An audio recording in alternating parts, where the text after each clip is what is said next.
स्वागत है। आज हम आतंकवाद का मुकाबला करने में संयुक्त राष्ट्र सुरक्षा परिषद, जिसे आमतौर पर यूएनएससी कहा जाता है, की संरचना और भूमिका का विश्लेषण करेंगे।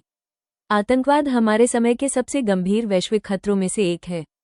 अकेले 2023 में वैश्विक आतंकवाद सूचकांक ने दुनिया भर में 8,300 से अधिक आतंकवादी घटनाओं की सूचना दी, जिसके परिणामस्वरूप लगभग 33,000 लोग हताहत हुए। ये आंकड़े दर्शाते हैं कि आतंकवाद कोई अलग थलग घटना नहीं है, ये वास्तव में एक वैश्विक घटना है। संयुक्त राष्ट्र का सबसे शक्तिशाली निकाय होने के नाते यूएनएससी इस चुनौती से निपटने के समन्वय में केंद्रीय भूमिका निभाता है। वैश्विक आतंकवाद, आइए इसे संदर्भ में देखें। मध्य पूर्व और दक्षिण एशिया सबसे ज्यादा प्रभावित क्षेत्र बने हुए हैं। अफगानिस्तान, इराक और पाकिस्तान लगातार आतंकवाद से प्रभावित शीर्ष 10 देशों में शुमार हैं। आईएसआईएस और अल कायदा जैसे समूह सक्रिय बने हुए हैं, जबकि नए खतरे, जैसे पश्चिमी देशों में अति दक्षिणपंथी उग्रवाद, तेजी से बढ़ रहे हैं। यह इस बात पर जोर देता है कि आतंकवाद कैसे अपने स्वरूप और स्थान में बदलाव लाता है। संयुक्त राष्ट्र सुरक्षा परिषद इसलिए महत्वपूर्ण है क्योंकि इसके पास संयुक्त राष्ट्र के सभी सदस्य देशों की ओर से कार्य करने का कानूनी अधिकार है। महासभा के विपरीत, जिसके प्रस्ताव बाध्यकारी नहीं होते, संयुक्त राष्ट्र सुरक्षा परिषद के फैसले अंतर्राष्ट्रीय कानून के तहत लागू होते हैं। उदाहरण के लिए, संयुक्त राष्ट्र सुरक्षा परिषद द्वारा लगाए गए प्रतिबंध संयुक्त राष्ट्र के सभी 193 सदस्य देशों पर बाध्यकारी होते हैं। संयुक्त राष्ट्र सुरक्षा परिषद की संरचना: परिषद में 15 सदस्य होते हैं, 5 स्थायी और 10 अस्थायी। अस्थायी सदस्यों का चुनाव महासभा द्वारा किया जाता है और उन्हें भौगोलिक संतुलन को प्रतिबिंबित करना होता है। 5 अफ्रीका और एशिया से, 2 लैटिन अमेरिका से, 2 पश्चिमी यूरोप से और 1 पूर्वी यूरोप से। P5 संयुक्त राज्य अमेरिका, यूनाइटेड किंगडम, रूस, चीन और फ्रांस को द्वितीय विश्व युद्ध के बाद स्थायी सीटें दी गईं। प्रत्येक के पास वीटो शक्ति है। 1946 से वीटो का 290 से ज्यादा बार इस्तेमाल किया जा चुका है। संयुक्त राज्य अमेरिका के पास इसका रिकॉर्ड है, जिसने इसे 80 से ज्यादा बार इस्तेमाल किया है, अक्सर इजराइल से जुड़े मुद्दों पर। रूस और सोवियत संघ ने 120 से ज्यादा वीटो का इस्तेमाल किया है, जो अक्सर पूर्वी यूरोप और सीरिया में संघर्षों से संबंधित होते हैं। 2023 में अल्बानिया, ब्राजील, घाना और संयुक्त अरब अमीरात जैसे देश निर्वाचित सदस्यों में शामिल थे। ये घूर्णनशील सदस्य छोटे देशों को चर्चाओं को आकार देने का अवसर देते हैं। हालांकि उनके पास वीटो का अधिकार न होने का अर्थ है कि P5 की तुलना में उनका प्रभाव सीमित है। किसी प्रस्ताव को पारित होने के लिए 15 में से 9 मतों की आवश्यकता होती है और P5 से कोई वीटो नहीं। यही कारण है कि आम सहमति बनाना मुश्किल है। उदाहरण के लिए, 2011 और 2020 के बीच रूस और चीन ने संयुक्त रूप से सीरिया पर 16 प्रस्तावों पर वीटो लगा दिया, जिससे संघर्ष के प्रति मजबूत अंतर्राष्ट्रीय प्रतिक्रियाएं अवरुद्ध हो गईं। व्यापक रूप से, संयुक्त राष्ट्र सुरक्षा परिषद शांति और सुरक्षा बनाए रख सकती है, प्रतिबंध लगा सकती है, शांति अभियानों को अधिकृत कर सकती है और आतंकवाद से निपट सकती है। यह एकमात्र अंतर्राष्ट्रीय निकाय है जिसके पास अंतर्राष्ट्रीय कानून के तहत बल प्रयोग को अधिकृत करने की शक्ति है। संयुक्त राष्ट्र सुरक्षा परिषद और आतंकवाद निरोध: 9/11 के हमलों के बाद संयुक्त राष्ट्र सुरक्षा परिषद ने केवल 3 हफ्तों में प्रस्ताव 1373 पारित कर दिया, एक अभूतपूर्व गति। इसके तहत देशों को आतंकवादी वित्तपोषण को अपराध घोषित करना और खुफिया सहयोग बढ़ाना आवश्यक था।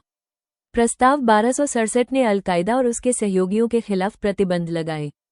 1267 प्रतिबंध समिति: ये समिति संयुक्त राष्ट्र की आतंकवादी प्रतिबंध सूची का प्रबंधन करती है। 2024 तक इस सूची में 300 से ज्यादा व्यक्ति और 80 संस्थाएं शामिल हैं, जिनमें से ज्यादातर आईसिस, अल कायदा या तालिबान से जुड़ी हैं। प्रतिबंध उपाय प्रतिबंधों में शामिल हैं: संपत्ति जब्त करना, आतंकवादियों को वैश्विक बैंकिंग प्रणालियों तक पहुंचने से रोकना।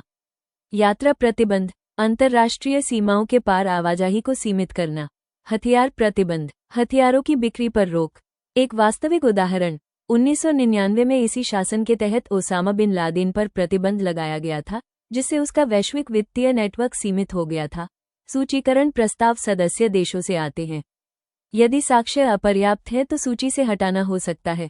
2010 और 2020 के बीच लोकपाल ने 80 से अधिक सूची से हटाने के अनुरोधों की समीक्षा की। लगभग आधे सफल रहे, जो निष्पक्षता संबंधी चिंताओं को दर्शाता है। संयुक्त राष्ट्र आतंकवाद निरोधक कार्यालय 2017 में बनाया गया था। इसका बजट लगभग $250 मिलियन है, जो मुख्यतः स्वैच्छिक योगदान से वित्त पोषित होता है। यह विकासशील देशों को मजबूत कानून, पुलिस व्यवस्था और सीमा नियंत्रण बनाने में मदद करने पर केंद्रित है। Case studies BLA, Balochistan liberation army को पाकिस्तान, ब्रिटेन और अमेरिका ने एक आतंकवादी समूह घोषित किया है। इसने बुनियादी ढांचे और चीनी परियोजनाओं पर हमलों की जिम्मेदारी ली है, जिसमें 2019 का ग्वादर होटल हमला भी शामिल है, जिसमें 5 लोग मारे गए थे। मजीद ब्रिगेड, BLA की आत्मघाती इकाई मजीद ब्रिगेड ने 2020 में कराची स्टॉक एक्सचेंज पर हमला किया था। 4 आतंकवादियों ने इमारत में घुसकर सुरक्षा गार्डों की हत्या कर दी थी और फिर उन्हें मार गिराया गया था। यह उनकी हाई प्रोफाइल हमलों की क्षमता को दर्शाता है। TRF प्रतिरोध मोर्चा मुख्य रूप से कश्मीर में सक्रिय है।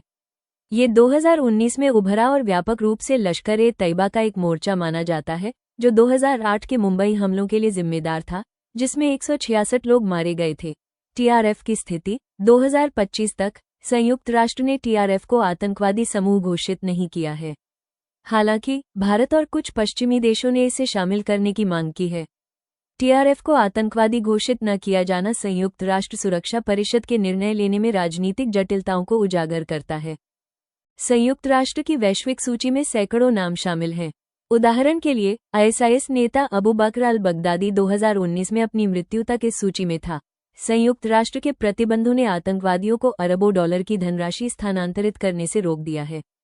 एक मामले में अल-कायदा से जुड़े चैरिटी संगठनों की दुनिया भर में $10 करोड़ से अधिक की संपत्ति जब्त कर ली गई थी। 2024 तक अमेरिकी विदेश विभाग 70 से अधिक समूहों को विदेशी आतंकवादी संगठनों के रूप में सूचीबद्ध करता है। इनमें हिजबुल्लाह, हमास, अल-शबाब, बोको हराम और कई अन्य शामिल हैं। संयुक्त राष्ट्र वैश्विक वैधता प्रदान करता है, लेकिन अमेरिकी प्रणाली ज्यादा धारदार है, क्योंकि 80% से ज्यादा वैश्विक लेन देन अमेरिकी डॉलर का उपयोग करते हैं, जिससे वाशिंगटन को असाधारण लाभ मिलता है।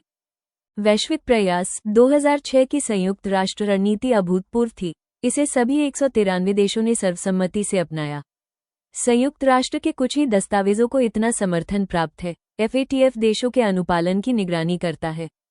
पाकिस्तान जैसे देशों को FATF की ग्रे लिस्ट में रखा गया है, जो अनुपालन में सुधार होने तक ऋण और विदेशी निवेश तक उनकी पहुंच को प्रतिबंधित कर सकती है। इंटरपोल ने आतंकवाद से जुड़े 7,000 से ज्यादा रेड नोटिस जारी किए हैं। ये नोटिस सीमा पार संदिग्धों पर नजर रखने में मदद करते हैं। क्षेत्रीय प्रयास अफगानिस्तान में नाटो का ऑपरेशन रेजोल्यूट सपोर्ट, यूरोपीय संघ की खुफिया जानकारी साझा करने की व्यवस्था और बोको हराम के खिलाफ अफ्रीकी संघ का क्षेत्रीय कार्यबल, ये सभी क्षेत्रीय सहयोग के उदाहरण हैं। अकेले ISIS ने 90,000 से ज्यादा ऑनलाइन प्रचार सामग्री तैयार की है। आतंकवाद निरोध के लिए अब भर्ती और कट्टरपन से निपटने के लिए डिजिटल रणनीतियों की आवश्यकता है। चुनौतियां भू राजनीति रूस और चीन ने अक्सर संप्रभुता का हवाला देते हुए सीरिया पर प्रस्तावों को अवरुद्ध किया था। अमेरिका ने इजराइल की आलोचना करने वाले प्रस्तावों को अवरुद्ध किया है। ये चुनिंदा कार्रवाई व्यवस्था में विश्वास को कम करती है। वित्तीय खामियां संयुक्त राष्ट्र का अनुमान है कि आतंकवादी हवाला जैसे अनौपचारिक नेटवर्क के माध्यम से सालाना $1.6 अरब की राशि स्थानांतरित करते हैं। बैंकों को दरकिनार करने के लिए क्रिप्टोकरेंसी का इस्तेमाल तेजी से बढ़ रहा है। अमेरिकी विदेश विभाग के अनुसार ईरान और ऐतिहासिक रूप से पाकिस्तान जैसे देशों पर समूहों को प्रॉक्सी के रूप में समर्थन देने के आरोप लगे हैं। यह आतंकवाद निरोध को जटिल बनाता है, क्योंकि कुछ देश अपनी सीमाओं के भीतर समूहों के स्वतंत्र रूप से संचालन के बावजूद इसमें शामिल होने से इनकार करते हैं।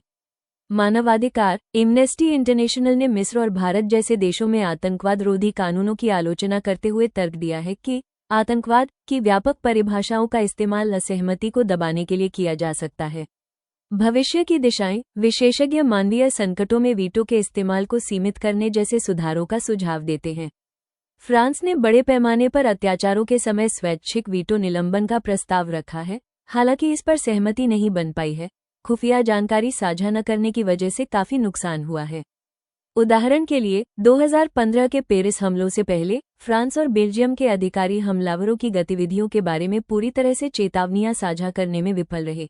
UNDP ने 2017 के एक अध्ययन में पाया कि 71% पूर्व चरमपंथियों ने समूहों में शामिल होने के लिए सरकारी दमन को एक प्रमुख कारण बताया। गरीबी और अवसरों की कमी भी मुख्य कारण बनी हुई है। AI चरमपंथी सामग्री का पता लगाने के लिए प्रति सेकंड हजारों ऑनलाइन पोस्ट स्कैन कर सकता है। हालांकि गोपनीयता और निगरानी के दुरुपयोग को लेकर चिंताएं हैं। सऊदी अरब के मुनासाहा कार्यक्रम ने हजारों पूर्व उग्रवादियों को फिर से संगठित किया है। इसी तरह डेनमार्क का आरहस मॉडल कट्टरपंथ को रोकने के लिए शिक्षा, रोजगार और परामर्श प्रदान करता है। निष्कर्ष, आतंकवाद विरोध में संयुक्त राष्ट्र सुरक्षा परिषद महत्वपूर्ण है, लेकिन राजनीति द्वारा सीमित है। इसके प्रस्ताव और प्रतिबंध महत्वपूर्ण हैं, लेकिन केवल तभी जब देश इनका पूर्णतः पालन करे। आतंकवाद को अकेले किसी एक देश द्वारा नहीं हराया जा सकता। अंतर्राष्ट्रीय सहयोग पर कोई समझौता नहीं किया जा सकता। चुनौती बनी हुई है, हम मानवाधिकारों की रक्षा करते हुए नागरिकों की सुरक्षा कैसे करें? स्वतंत्रता के बिना अत्यधिक सुरक्षा उग्रवाद को ही बढ़ावा देने का जोखिम उठाती है। आगे बढ़ते हुए मजबूत वैश्विक ढांचे, तकनीक का बेहतर उपयोग और शिकायतों का मूल रूप से समाधान, ये सभी आवश्यक हैं। जैसा कि संयुक्त राष्ट्र सुरक्षा परिषद के आदर्श वाक्य को संक्षेप में कहा जा सकता है, वैश्विक सुरक्षा एक सामूहिक जिम्मेदारी है। केवल एक साथ मिलकर काम करके ही हम आतंकवाद के अभिशाप को कम करने और अंततः समाप्त करने की आशा कर सकते हैं।